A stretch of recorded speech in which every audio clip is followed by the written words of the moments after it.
Hey, welcome to another DS Leadership Life in the Driver's Seat. Daphne here, and I want to talk about something that I was reading at the end of the year about, these people who are reading like 100 books in a year or 50 books in a year. They set this goal to read 100 books. I saw on Facebook somebody's like, oh, I'm going to read 100 books this year. Now, I'm not here to judge someone's goal. That's great. I love people having goals.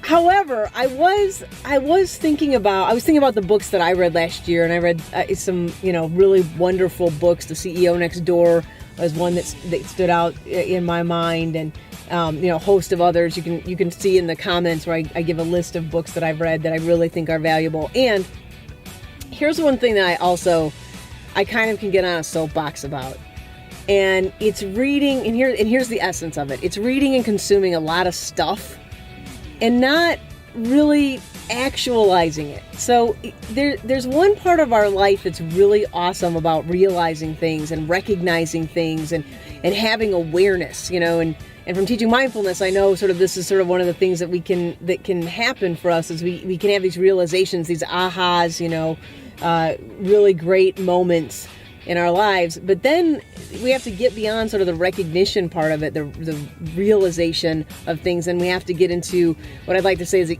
integration of them, but really the actualization. In other words, how are those things that we're learning and finding out about informing our lives? And I think that's the thing that really gets my attention, is that I can read a lot of books, but how are they informing my life? How are they informing the way that I'm going to live and do things and be in my leadership? And if we can't get to the actualization part of it, then we're just simply consuming content as a distraction. We're consuming content just to keep us in that realization, but we're not bringing things into our life and really actualizing them.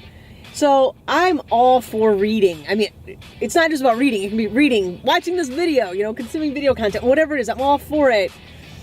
And we want to actualize it. We want to know how it's going to inform our life. By the way, this is also the same way I feel about going into the past about things. And I think reflecting on things that we've learned is really important and really helpful. And we have to be able to actualize it. We have to actually ask ourselves, how does this inform the rest of my life? How does this inform the way I'm doing my work in the world? How does this inform the way that I'm going to show up to the people around me that are important to me? How am I going to do that? So I want to share that on the channel this week and bring that to your attention, because it was something that really caught me. And I even reflected for myself. I read a lot of things and I consume them, but how well am I doing, really allowing things to impact me and then actualizing it, putting it into practice?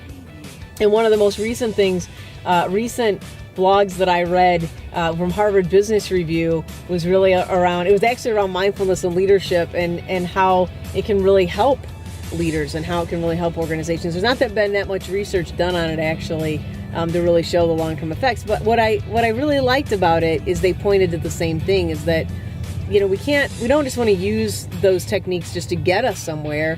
At the same time, we do want them to inform our life. Am I becoming a kinder person? Am I becoming a more understanding person? Am I becoming a person who has greater clarity about what they're up to and a greater in leadership as well? Am I actually growing into that? So I wanted to share those comments with you this week, and we'll spend a little bit more time being in the driver's seat instead of just being driven. See you soon.